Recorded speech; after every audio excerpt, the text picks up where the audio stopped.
Hello everyone, this is Esteban Tavera and this is my week 13 tutorial for Python. So let's begin.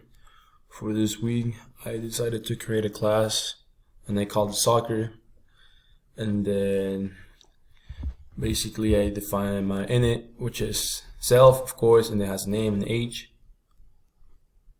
And then I define stats, which is self and the stats, also playing. I define goal and age, or how old. And then once I define my main, I use my name and then equal to the class, which is soccer, and then Esteban, the age 20, and then so and so. And then for the next person I use Bill's 21, and then this is how it works. Boom, Esteban is 20 years old, Esteban scored a goal, Esteban has 18 goals, and they're all playing.